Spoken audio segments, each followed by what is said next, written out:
Mr. Groover, in all your experiences, you're such a well-traveled, spiritual man.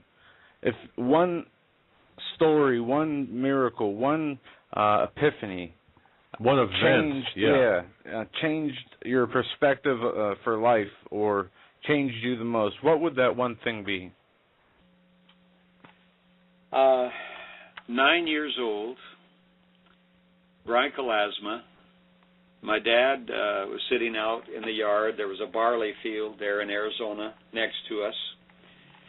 And Dad was a carpenter. He'd get up early in the morning to go to work.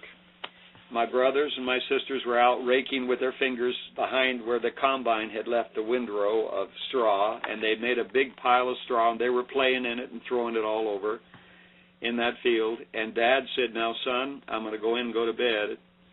I don't want you going over there into that straw. You do, and with asthma, it'll cut your air off, and you'll be very sick. Do you understand?" I said, "Yes, I do, Dad." And he, as soon as I saw him turn the bedroom light off, I knew he was gone to bed.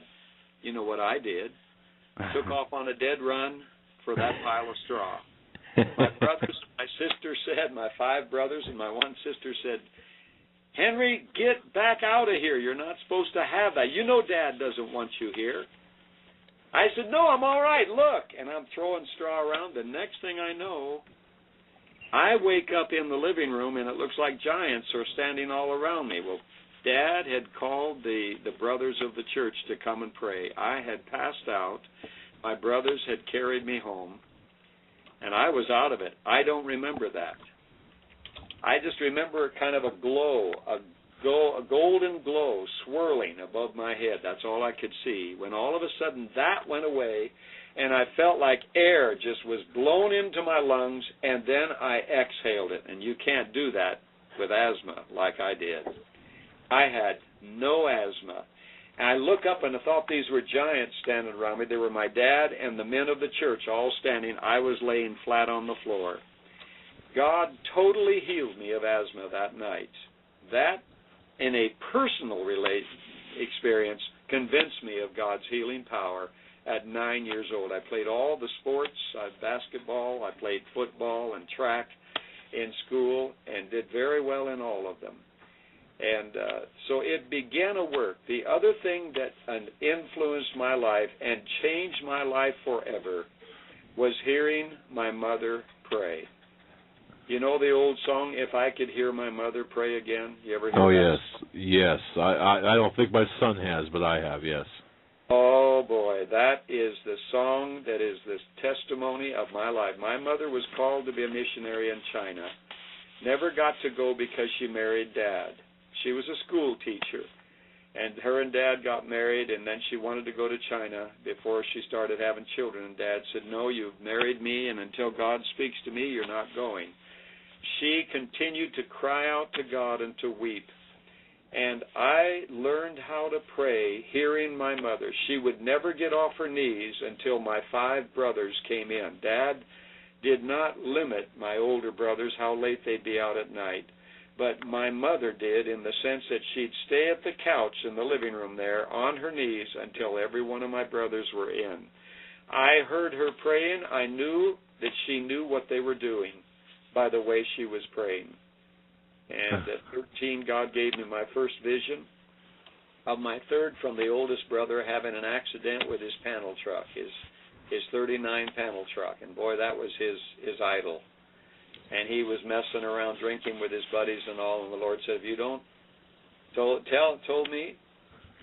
me a vision of him coming around Cave Creek Road over the mountain, and in an old Dynaflow Buick, 1951 Dynaflow Buick. They kind of went down the road like a baby buggy, you know.